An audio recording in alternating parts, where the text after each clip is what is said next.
안녕하세요. 캐디언스 시스템 김민성입니다. 이번 시간에는 곡면 기능 중에 나선형 곡선에 대해서 알아보도록 하겠습니다. 그러면은 솔리드 엣지를 띄워서 설명드리도록 하겠습니다. 나선형 곡선을 선택하게 되면은 나선형 곡선은 총 3단계로 이루어져 있고요. 첫 번째 단계에서는 축을 선택하는 단계입니다.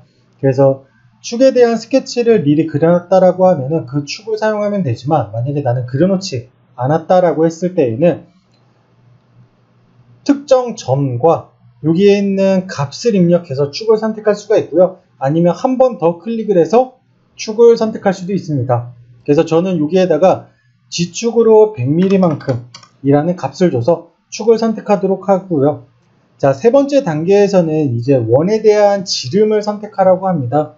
그래서 여기에서 마찬가지로 X축 방향으로 저는 지름을 30mm로 하겠다.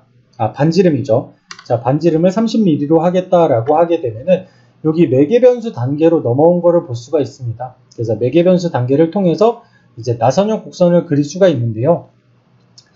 자, 만약에 내가 축을 미리 그려놨다 라고 했을 때에는 그냥 나선형 곡선을 선택하고 여기에서 축을 선택해 주게 되면은 바로 두 번째 단계인 지름 크기를 선택하는 단계로 넘어오게 됩니다. 그래서 여기에서 마찬가지로 X라는 값으로 30mm를 주고 한번 작업을 해보도록 할게요. 자, 우선은 기본적으로 가변적인 값을 갖기 때문에 여기에 저장된 설정이라는 것을 통해서 내가 원하는 값들을 저장을 할 수가 있고요. 우선은 유형 같은 경우에는 크게 4가지가 있습니다. 처음에는 고정 피치, 그리고 가변 피치, 그리고 복합과 나선으로 이루어져 있고요. 자, 고정 피치를 보게 되면은 피치 간격이 동일하게 이렇게 스프링 모양을 만들 수가 있어요. 자, 그래서 피치는 예를 들어서 저는 15로 하도록 하고요. 아까 직경은 지정을 했지만 여기에서 한 번 더 변경을 할 수가 있습니다. 그리고 회전수 같은 경우에는 여기에다가 제가 지금은 4이지만 6이라는 값을 주게 되면은 이렇게 나선형 곡선이 만들어진 것을 볼 수가 있고요. 자, 그리고 지금 같은 경우에는 피치와 회전수를 입력하게끔 되어 있었는데 여기에 방법이라는 옵션을 누르게 되면은 길이 및 회전수, 그리고 길이 및 피치, 그리고 피치 및 회전수라는 게 있는데, 자, 길이라는 값을 갖는 애들은 축 길이가 100이기 때문에 무조건 높이가 100mm만큼만 갖게 됩니다. 그래서 회전수만 입력하게끔 되어 있고요. 자, 그리고 길이 및 피치를 선택하게 되면은 이렇게 피치 값만 입력을 할 수가 있습니다. 자, 그래서 저는 일반적으로 길이 및 회전수나 아니면은 이렇게 피치 및 회전수를 쓰는 경우가 많습니다. 그래서 여러분들은 편하신 방법대로 사용을 하시면 되고요.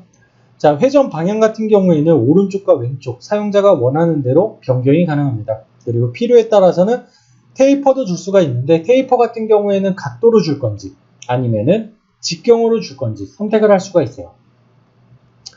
자, 그래서 고정 피치 같은 경우에는 이러한 값들을 가지고 있고요. 자, 가변 피치를 보게 되면은 보는 것과 같이 여기에 이제 서로 다른 피치 값을 갖게끔 지정할 수가 있습니다. 여기서도 마찬가지로 이번에는 길이 및 회전수로 한번 해볼까요? 자, 그래서 자, 피치 같은 경우에는 여기에 하부에 있는 이 부분에 대한 피치 값이기 때문에 여기에다 피치 값을 입력을 해주시면 되고요. 저는 끝나는 부분을 20 정도로 줘보겠습니다. 그러면 6바퀴를 돌려야 되기 때문에 나머지는 비율로서 알아서 조절을 하게 돼요. 자, 그래서 닫기 버튼을 누르게 되면은 이렇게 피치가 조절된 거를 볼 수가 있습니다. 처음에는 20, 그리고 점차 특정 비율로 이렇게 바뀌게 되고요. 자, 이번에는 복합을 한번 해보도록 할게요. 자, 복합 같은 경우에는 내가 원하는 피치, 원하는 지름, 그리고 원하는 그 회전수를 줄 수도 있습니다. 자, 그래서 만약에 내가 지금 기본적으로 3개의 점을 갖고 있는데, 자, 3개의 점이라고 하면은 요 양쪽 끝에 있는 점 2개가 될 거고요. 그리고 가운데쯤에 하나가 더 있겠죠. 자, 그래서 여기에다가 내가 만약에 추가를 하고 싶다라고 했을 때에는 이렇게 추가가 가능하고요. 자, 우선은 길이부터 보도록 하겠습니다. 자, 길이 같은 경우에는 이렇게 해서 하나의 점에서 그 다음 점까지의 길이를 의미합니다. 그래서 저는 25, 50, 그리고 75, 100으로 하도록 하고요. 자, 그리고 피치 같은 경우에는, 요거는 좀 옵션을 바꿀게요. 피치 및 회전으로 바꾸겠습니다. 자, 그래서 피치 같은 경우에는 처음에가 뭐 10, 그 다음 20, 그리고 순차적으로 늘어날 수 있게끔 이렇게 줘보도록 할게요. 자, 그리고 회전수는 그냥 한 바퀴씩 늘어나게 해보도록 하겠습니다. 처음에는 0바퀴, 그 다음 1.5씩 할게요. 자, 1.5, 그 다음 3. 자, 얘가 최종적으로 6이 되겠죠. 얘가 7.5가 되겠죠. 자, 7.5, 6, 그 다음 3.5. 자, 아까 3.5가 들어가지 않았던 이유는 아까 여기에 3이라는 값이 있었기 때문에 여기에서 이미 다음에 나올 회전수를 초과하면 안 되겠죠. 그래서 그랬던 거고요.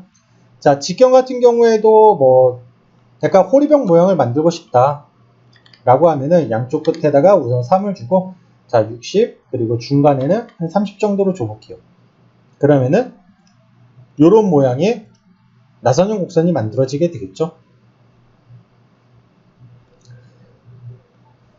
자, 그 다음 나선은 이렇게 윗면을 정렬해서 보도록 할게요.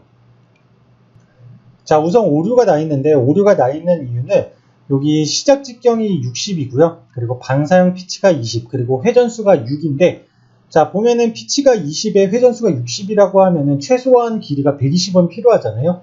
그렇기 때문에 이 시작 직경이 좀 큰 값이어서 이렇게 에러가 나게 되는 거고요. 자, 여기에다가 제가 방사형 피치 값을 5mm로 한번 바꿔줘 보도록 하겠습니다. 그러면은 보시는 것 같이 이렇게 나선형 곡선이 만들어진 거를 볼 수가 있고요. 자, 외부냐 내부이냐에 따라 이런 식으로 나선형 곡선이 변경되기도 합니다. 자, 그리고 끝직경 및 회전 같은 경우에는 뭐 끝직경을 지정하고 그 다음 회전수를 지정하기도 하고요. 그 다음 마찬가지로 끝직경이나 피치를 통해서 제어도 가능하고, 아까 제가 했던 거는 방사형 피치 및 회전이었습니다. 자, 그래서 이런 식으로 해서 이제 다양한 곡선들을 만들 수가 있었고요. 자, 이상으로 이번 교육은 여기서 마치도록 하겠습니다. 감사합니다. 캐디언스 시스템의 김민성이었습니다.